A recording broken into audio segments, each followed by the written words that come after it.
नमस्कार। अरुणाचल समाचार में आपका स्वागत है। मैं हूं यारमता सिंह आंगू। आइए बुलेटिन में सबसे पहले देखते हैं मुख्य समाचार। प्रधानमंत्री गरीब कल्याण अन्न योजना के लाभार्थियों से प्रधानमंत्री नरेंद्र मोदी ने किया संवाद। कहा, सरकार देश के गरीबों को हर संभव मदद मुहैया कराने के लिए प्रतिबद्ध। दिवाली तक जारी रहेगी केंद्र सरकार की मुफ्त अनाज योजना।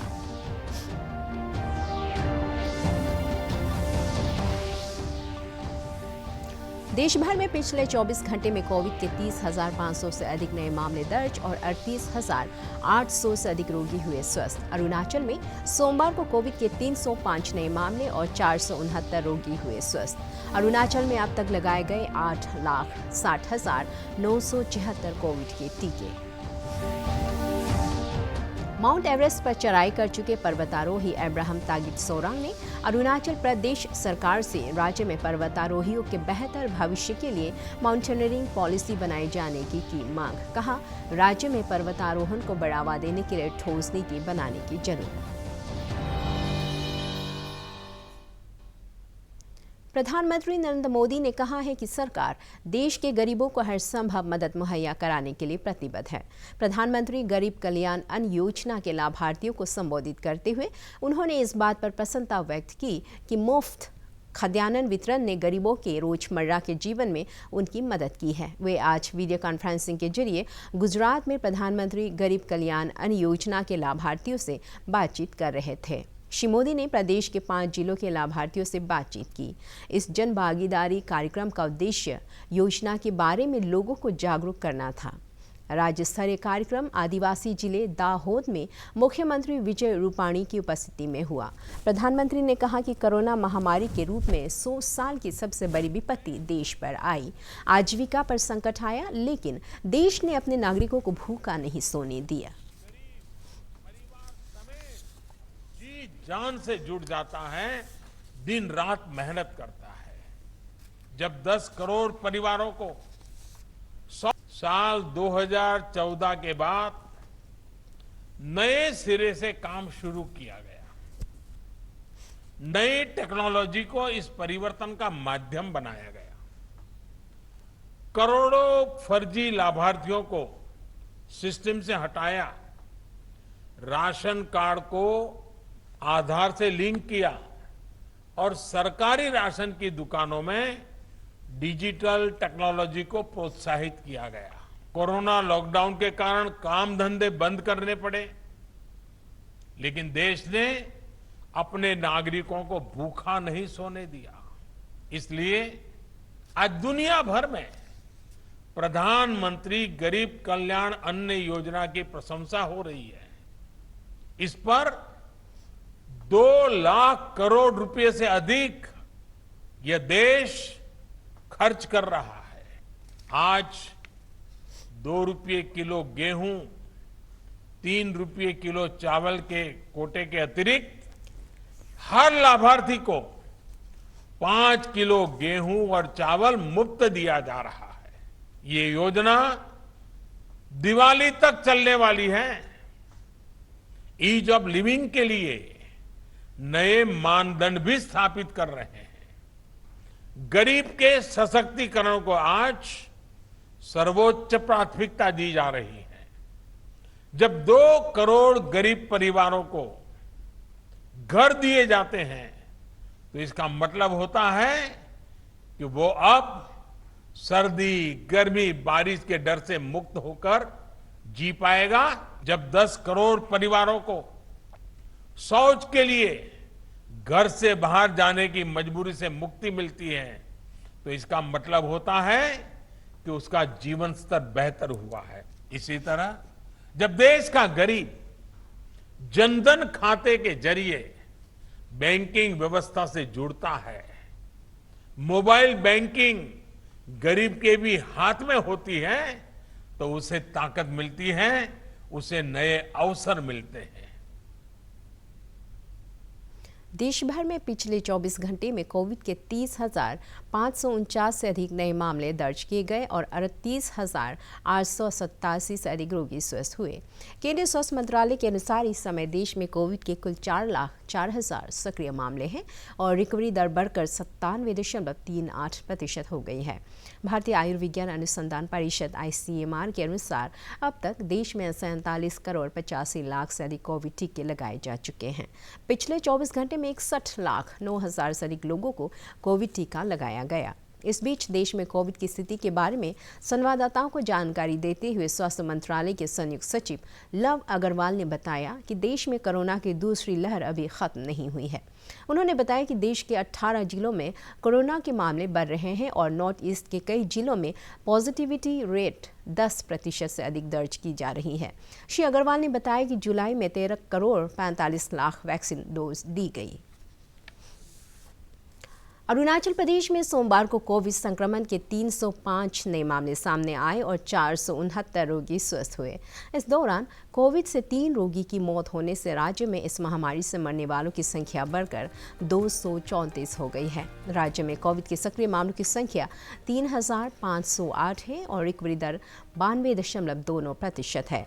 सोमवार को कोरोना जांच के लिए राज्य भर से 5,037 सैंपल एकत्र किए गए।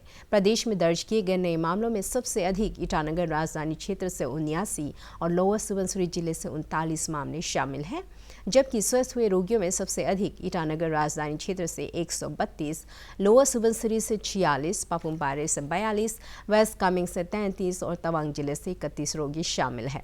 अरुणाचल प्रदेश में अब तक 8,60,976 कोविड टीके लगाए जा चुके हैं और राज्य में 4,81,990 टीके उपलब्ध हैं। अरुणाचल प्रदेश में कोरोना टीकाकरण अभियान को सफल बनाने में राज्य को केंद्र सरकार का पूरा सहयोग मिल रहा है। इसी के तहत सोमवार की शाम को केंद्र सरकार की तरफ से कोविशील्ड वैक्सीन की 1,65,000 डोज बेची गई। मुख्यमंत्री पेमा खांडू ने इस सहायता के लिए प्रधानमंत्री नरेंद्र मोदी के प्रति आभार प्रकट किया। मुख्यमंत्री ने कोविड महामारी से लोगों की जान बचाने को लेकर प्रतिबद्धता प्रदर्शित करने के लिए प्रधानमंत्री नरेंद्र मोदी का शुक्रिया अदा किया। उन्होंने आम लोगों से जल्द कोरोना का टीका लगवाने की अपील भी की। नॉर्थ ईस्ट के राज्यों की भाजपा सांसदों ने सोमवार को प्रधानमंत्री नरेंद्र मोदी से मुलाकात कर असम मिजोरम के बीच सीमा विवाद को लेकर हाल में पैदा हुए तनाव से संबंधित एक ज्ञापन सौंपा और विपक्ष पर मामले के राजनीतिकरण का आरोप लगाया।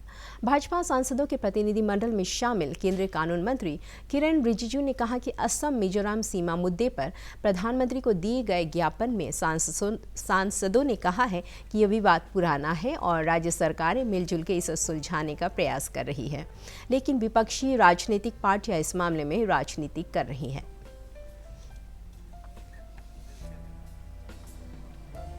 मेंबर ऑफ पार्लियामेंट जो लोकसभा राज्यसभा का है, आदरणीय प्रधानमंत्री नरेंद्र मोदी जी से भेंट किया और जो अभी घटना चल रही है मिजोरम और असम का बीच में सीमा विवाद को लेकर के कुछ घटनाएं हुए हैं, दुखद घटनाएं हुए हैं, उसको लेकर के जो परिस्थिति पैदा हुआ है उसके बारे में लेकर के हमने प्रधानमंत्री जी को एक मेमोरेंडम दिया है। हमने इस मेमोरेंडम में जिक्र किया कि सीमा विवाद जो है पुराने हैं, वो सुलझने के लिए मिजोरम असम गवर्नमेंट कर रहे हैं, लेकिन इस बीच में कांग्रेस पार्टी और कुछ पॉलिटिकल पार्टीज ने आग डालने का काम कर रहे हैं। वो वायलेंस क्रिएट करने के लिए बहुत प्रोवोकेटिव स्टेटमेंट दे रहे हैं, इंसाइटमेंट कर रहे हैं, लोगों को उकसा रहे हैं। और ऐसा तथ्य सामने में आया, देश के बाहर विदेशों से भी कई चीजें सोशल मीडिया और बाकी चीजों में उनका हस्तक्षेप, उनका इन्फ्लुएंस सामने में आया है। उसका भी हम लोग नजर रखे हुए हैं कि बाहर से मिजोरम असम बॉर्डर लेकर के भारत से बाहर क्यों ये सब तथ्य है, जो हमारे जो भाईचारा है, एक सिस्टरली रिलेशन है अरुणाचल प्रदेश, आसाम, नागालैंड, मणिपुर, मेघालय, त्रिपुरा, सिक्किम, पूरे इतना अच्छा जो माहौल है, इसको बिगाड़ने के लिए बाहर से जो तथ्य जो काम कर रहे हैं उसको हम कंडेम कर रहे हैं। इस साल 31 मई को माउंट एवरेस्ट पर चढ़ाई कर चुके पर्वतारोही अब्राहम तागित सोरंग ने अरुणाचल प्रदेश सरकार से मांग की है कि राज्य में पर्वतारोहियों के बेहतर भविष्य के लिए माउंटेनियरिंग पॉलिसी बनाई जाए। श्री सोरंग ने कहा कि राज्य में पर्वतारोहण को एक एडवेंचर स्पोर्ट्स के तौर पर बढ़ावा देने के लिए ठोस नीति की जरूरत है, ताकि इस क्षेत्र में अपना करियर बनाना चाह रहे युवाओं को परेशानियों का सामना नहीं करना पड़े।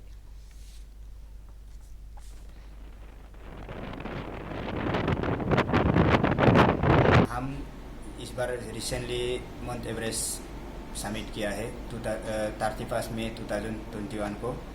तो मैं वही स्टेट गवर्नमेंट और सेंट्रल गवर्नमेंट से वही अपील करना चाहता है कि जैसे हमारा अरुणाचल में भी जब स्टेट में भी जैसे पॉलिसी हो माउंटेनियरिंग का, जैसे बाहर स्टेट में जैसे हरियाणा में है, जैसे मणिपुर में, अलग अलग स्टेट में जो एडवेंचर फील्ड में जो एक्सपर्ट है, जैसे स्टेट है जो डेवलपमेंट है, उसी तरह हमारा अरुणाचल में भी बहुत सारा माउंटेन है जिसे एडवेंचर कर सकते हैं हम लोग, एक्सप्लोर एक्सपीडिशन कर सकते हैं। जैसे बाहर में बहुत सारा, नेपाल में भी बहुत सारा एक्सपीडिशन आता है बाहर से एक्सपीडिशन के लिए, जैसे एडवेंचर टूरिज्म के लिए हम लोग का यहाँ में भी बहुत कुछ कर सकता है। तो उसको करने के लिए हम लोग का स्टेट में माउंटेनियरिंग पॉलिसी नहीं है, तो हम लोग का ये पॉलिसी प्रोग्राम बनाना बहुत ज़रूरी है। उसका फ्यूचर हम लोग का जो एवरेस्टर अगर एवरेस्ट जाना चाहता है जो माउंटेनर है स्टेट में, यूथ लोग के लिए, जो अनएम्प्लॉयमेंट यूथ के लिए भी आगे अच्छा होगा। जैसे अगर आप माउंटेन एक्सप्लोर करके रखेगा, जैसे बाहर से ट्रैकिंग टीम आएगा, एडवेंचर और जो एक्सपीडिशन टीम आएगा, उसको पोटर्स चाहिए होगा, उसको गाड़ी चाहिए होगा, तो स्टेट का ही यूथ लोग की, स्टेट का ही जो गवर्नमेंट से, स्टेट का यहाँ से पब्लिक से सपोर्ट चाहिए।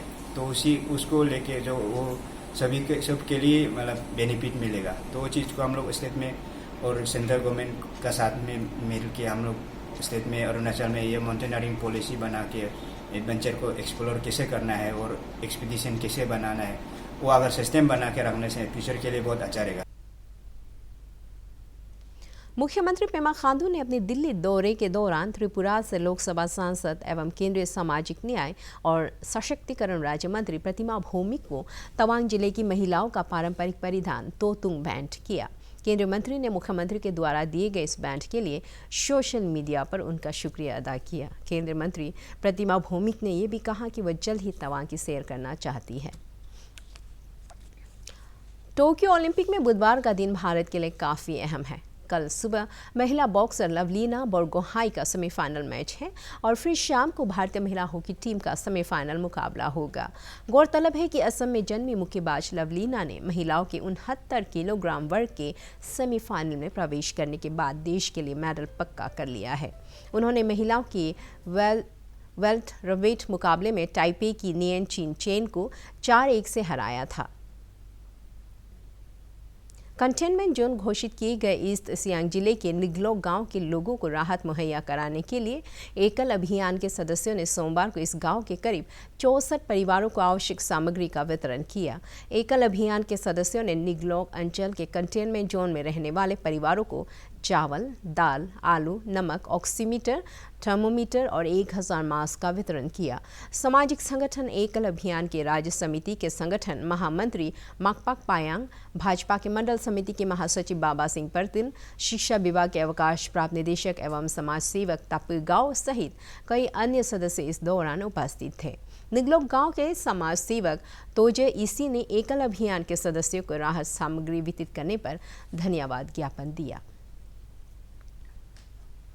कोरोना का कारण से कंटेनमेंट जोन डिक्लेयर किया है। लोगों का बहुत तकलीफ मिला, खाने पीने का शॉर्ट हो गया है, इसलिए मेरा ऑर्गेनाइजेशन जो संगठन का तरफ से थोड़ा सा हम लोग का तरफ से जो मदद आया है, चावल आया है, आलू आया है, दाल आया और ये मास्क दिया है लोगों को और ऑक्सीमीटर दिया, टेम्परेचर थर्मोमीटर दिया लोगों को टेस्ट करने के लिए। भारतीय जनता पार्टी की पासीघाट इकाई ने सोमवार को इंडियन रिजर्व बटालियन के कार्यालय में IRBN के जवानों को मास्क और सैनिटाइजर का वितरण किया। इसके अलावा भाजपा नेताओं ने पासीघाट मार्केट में ऑटो रिक्शा ड्राइवरों और हॉकरों को भी मास्क और सैनिटाइजर बांटे। इस दौरान भाजपा के नगर अध्यक्ष कालिंग ताबुंग, चीफ काउंसलर ओकियाम बोरांग और deputy chief counsellor Rebecca Megu मौजूद थे।